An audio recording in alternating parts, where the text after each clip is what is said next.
Dear friends, first of all, I want to thank the organizers and the Prime Minister of Hungary, Viktor Orbán. God bless him for his wisdom and courage, for the invitation and the opportunity to express a few reflections. Several people have asked me what reasons I have to speak at CPAC conferences, as I do now, or as I did recently in the United States. Yes, I am a leftist. I am a social democrat, but not of Brussels kind. First of all, I am a Slovak social democrat, or as I sometimes like to say, a rural socialist, a social democrat from the village. My task is to protect the interests of my fellow citizens and the national interests of Slovakia. I am a supporter of the idea of a strong welfare state. I am a strong statist. At the same time, I want to be perceived as a reliable and constructive partner in international organizations in which we consider our membership to be naturally important for us. Ladies and gentlemen, sometimes it seems impossible to reconcile the protection of national interests with the international demands and ideas of our, especially larger partners in the European Union. However, I do not intend to leave the idea of a sovereign Slovak foreign policy oriented towards all four cardinal points of the world and the consistent protection of the Slovak interests in the name of the perverse philosophy of a single mandatory political opinion. I do not want to see our sovereignty and national identity melt away in the genderless, supranational, international structures, especially those in Brussels. And I certainly do not intend to sacrifice the essence of Slovakia, which is based on more than 1,000 years of Christian tradition, traditional family as a fundamental component of our society, and strong anti-fascism. That is how I act. I am behind the important amendment of the Slovak Constitution, which defines marriage as a unique union between a man and a woman. On behalf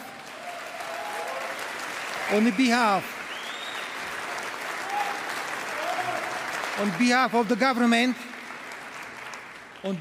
government, I submitted to Parliament a further constitutional amendment concerning the existence of only two genders or the conditions for the adoption of children.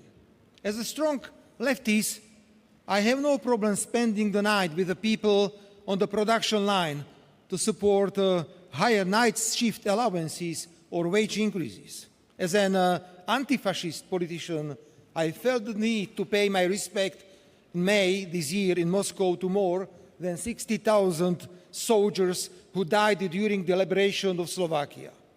If such, ladies and gentlemen, if such sovereign and values-based behavior is a crime in Europe, we are on a very bad and dangerous path. If a political activist of the Slovak opposition wanted to assassinate me for my political positions, we are on an even more dangerous path. Value conflicts and disputes over the understanding of national sovereignty and identity do not only take place at the national level. In the EU, together with my friend Viktor Orbán, I clearly opposed mandatory quotas and the wrong approach to illegal migration. At a time when nuclear energy was taboo in the European Union, I pushed for the completion of 2 more nuclear units in Slovakia. I am an uncompromising advocate of respect for the rules of international law. Slovakia does not have enough fighter jets, missiles, drones, and ammunition to enforce its ideas by military force. If we withdrew Slovak troops from Iraq We did so because the war was a flagrant violation of international law with a huge civilian casualties. I am talking about the same gross violation of international law now in relation to the war in Ukraine. Ladies and gentlemen, I've been in politics since 1991. I mean in top Slovak politics. And I cannot remember so much nervousness and aggressiveness accumulated in the international community. From outbreaks of wars to trade wars to disrespect in international politics. The European Union, instead of playing an honest peacekeeping role and giving priority to diplomatic efforts, is subject to this nervousness and aggressiveness in equal measure. Any opinion different from the only correct one that is mandatory, pursued particularly by big players in the European Union, is immediately suppressed. All we have to do is to express, for instance, a different opinion about the president of Ukraine, or to refuse to give arms to Ukraine despite the fact that we are helping it in every other way, or to call the strategy of the European Commission to stop all energy supplies from Russia as economically damaging and undermining the EU's competitiveness. The reaction will come immediately. Most recently, Slovakia and Hungary have received a message from a particularly nervous new German chancellor. In short, his message to us was, if you do not obey and you continue with your sovereign positions, if you do not support one single mandatory political opinion concerning Ukraine and the obligation to spread hatred against Russia, you will be punished. For example, by suspension of EU funds or withdrawal of voting rights. No one, ladies and gentlemen, in the European Union, no one in a peaceful and democratic project should have the right to treat other EU member states in this way, regardless of their size and economic strength. The strengths